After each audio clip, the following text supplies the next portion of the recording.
Hello বন্ধুরা, তোমরা সবাই কেমন আছো? আশা করি তোমরা সবাই খুব ভালো আছো। আমিও খুব ভালো আছি। আমি আজকে একটা নতুন ভিডিও তোমাদের সাথে শেয়ার করব বলে ভাবলাম, তাই করছি।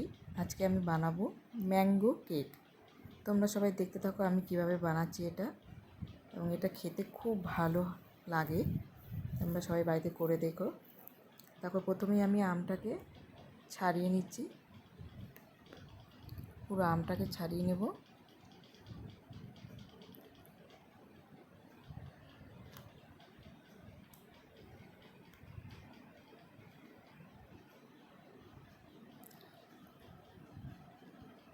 আমার এই কেকটা হয়ে যাওয়ার পর যদি সবার মনে হয় যেটা ভালো লেগেছে, তাহলে অবশ্যই লাইক কমেন্ট শেয়ার করবেন,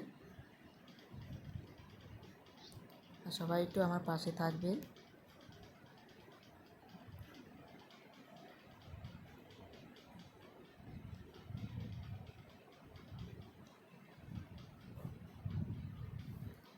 আমটা আমার ছাড়ানো হয়ে গেছে, আমটাকে এবার কেটে আসছি।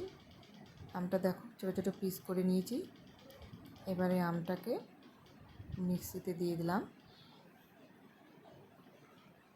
এটাকে মিক্সিতে দিয়ে গ্রেট করে নেব।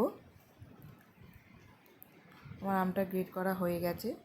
দেখো এবার আমটা একটা বাটিতে ঢেলে নিচ্ছি।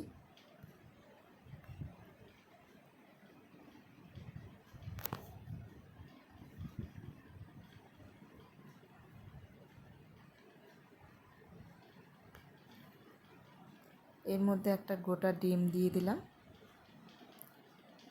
এবারে 1 কাপ ময়দা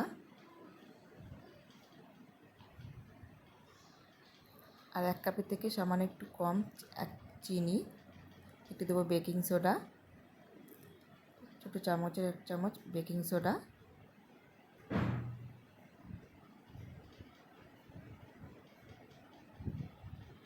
আর একটু দেবো ভ্যানিলা এসেন্স, যাতে ওই ডিমটা দিয়েছি ডিমের কাঁচা গন্ধটা না থাকে। আর দেবো ওই কাপের 1/2 কাপ তেল।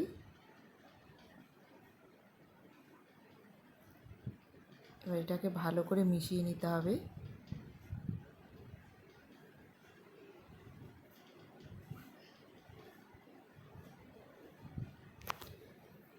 মেশানো হয়ে গেছে। এবার ওটা পুরো 1 কাপ নয়, 1 থেকে একটু কম তো দুধ দিয়ে দিলাম।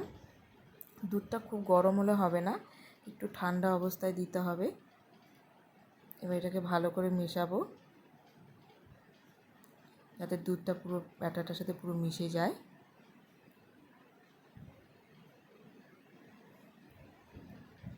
দেখো ভালোভাবে মিশে গেছে।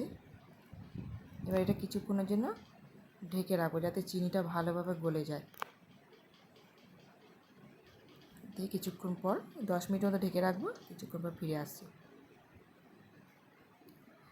10 মিনিট তো হয়ে গেছে। এর মধ্যে ভাবলাম যে বাটিগুলোই বসাবো, সেই বাটিগুলো একটু তেল মাখিয়ে নিই। তেল মাখিয়ে দিলাম। দেখো আমার ব্যাটারটা কত সুন্দর হয়েছে। খুব পাতলা হবে না, এরকম ব্যাটারটা হতে হবে। হয়ে গেছে। এবার যে বাটিগুলোই বসাবো, সেই বাটিগুলোতে একটু একটু করে দিয়ে দেবো। দেখো আমি 4টে বাটিতে বসাবো। 4টে বাটিতে অল্প অল্প করে একটু একটু ফাঁকা রেখে দেবে, পুরোটা ভরে দেবে না, কারণ এটা তো ফুলবে, তাতে পড়ে যাওয়ার সম্ভাবনা। তাই পরিমাণ মতো একটু ফাঁকা রেখে দেবে। ওপর দিয়ে কিছুটা কাজু কিশমিশ দিয়ে দিচ্ছি, দেখতে ভালো লাগবে। এবার দেওয়ার পর একটুখানি বাটিটা নাড়িয়ে দিতে হবে, যাতে কোনো ফাঁকা না থাকে। ওদিকে আমি এক কড়াইতে অল্প একটু নুন গরম করে রেখেছিলাম, তার উপরে বাটিগুলো বসিয়ে দেবো। আমার এখানে 4টে বাটি ধরবে না, 3টে বাটি ধরবে, তাই 3টেই বসালাম। এবার ঢেকে দিলাম। ওতে দেখতে পাচ্ছ ঢেকে দিয়েছি। এটা একদম লো আছে বসিয়ে দিলাম। ঠিক ফিরে এলাম ঠিক 40 মিনিট পর। দেখো আমার কেকটা কতটা ফুলে গেছে। এটা টুথপিক দিয়ে দেখবো যে আমার এটা হয়ে গেছে কি না। হ্যাঁ, হয়ে গেছে। আমি দেখছি এটা লেগে আসেনি, হয়ে গেছে। দেখো এবার তোমাদের তুলে দেখাচ্ছি কেকটা কেমন হয়েছে। দেখো কত সুন্দর স্পঞ্জি হয়েছে। সবগুলো কেক বার করে নিলাম। দেখো কত সুন্দর লাগছে দেখতে। এবার কেটে দেখাবো কত স্পঞ্জি হয়েছে কেকটা। আমি এর আগেও করে খেয়েছি, দেখেছি খুব ভালো লাগে খেতে। তোমরা সবাই করে খেয়ে দেখবে, খুব ভালো লাগবে। আর সবাই একটু কমেন্ট করে জানিও কেমন লাগলো কেকটা।